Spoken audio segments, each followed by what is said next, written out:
Tu n'acclame pas bien, acclame Jésus encore.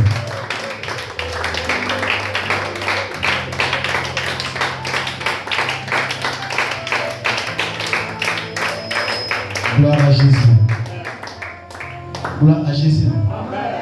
Dis à quelqu'un auprès de toi qu'il est temps d'écouter la parole de Dieu.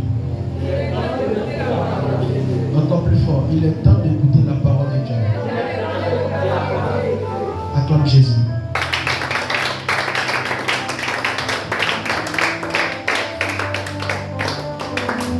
Que Dieu te bénisse. Tu vas prendre ta Bible et te tenir debout.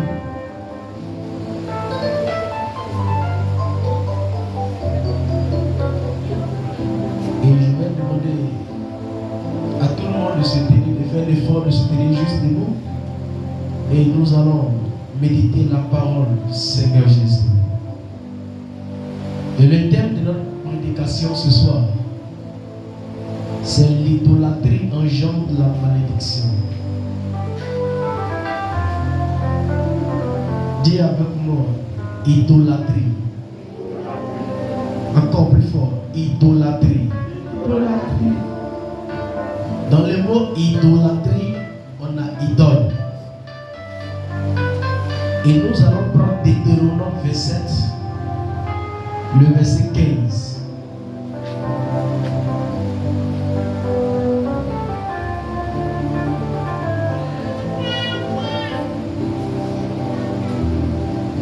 Deutéronome 27, le verset 15. Et ensemble, nous allons parler de l'idolâtrie. Beaucoup font le contraire et beaucoup se trompent. Vas-y. Deutéronome 27, verset 15. Maudit soit l'homme qui fait une image taillée ou une image enfantée, abomination de l'Éternel, eux des mains des artisans, et qui la placent dans un lieu secret. Et tout le peuple répondra et dira Amen. Encore, lis encore. Maudit soit l'homme qui fait une image taillée ou une image enfantée, abomination de l'Éternel, œuvre des mains d'un artisan, et qui la place dans un lieu secret. Et tout le peuple répondra et dira Amen. Amen. Je veux que tu touches ton voisin et dis-lui, tu peux être idolâtre sans t'en rendre compte. Dis à ton frère, tu peux être un idolâtre sans t'en rendre compte. Veuillez vous asseoir si vous voulez. Ici, comme je dis, le thème est l'idolâtrie engendre la malédiction. Et derrière l'idolâtrie, nous avons idole. Dans le mot idolâtrie ressort un mot qu'on appelle idole. Quand on entend idole, ça veut dire que c'est quelque chose qui nous tient à cœur. Je ne sais pas si quelqu'un va moi ici. On écoute bien. Les cours de mercredi sont des enseignements très bibliques et puis des enseignements qui approfondissent un peu la connaissance. Dans le mot idolâtrie, on a idole. Dans idole, on a idolat. Avant d'attribuer le mot idolâtrie. Qu'est-ce que c'est une idolâtrie? L'idolâtrie ici, en point 1, est une représentation d'une divinité sous une forme de matériel. Pour ceux qui notent, ceux qui sont forts à retenir, ils peuvent retenir. Ceux qui ne sont pas forts peuvent noter. Parce qu'il peut arriver une fois comme ça, te retrouves en plein travail ou en plein milieu, où ils sont en emprunter un thème qui est idolâtrie. Et on cherche à connaître la signification de l'idolâtrie. Et on se réfugie sur toi. On dit chrétien, toi toujours tu vas à l'église là, ton pasteur t'a jamais appris l'idolâtrie. C'est là quoi, il faut nous expliquer. Et puis c'est l'un de tes amis qui te pose cette question. C'est là que tu vas commencer à gratter ta tête.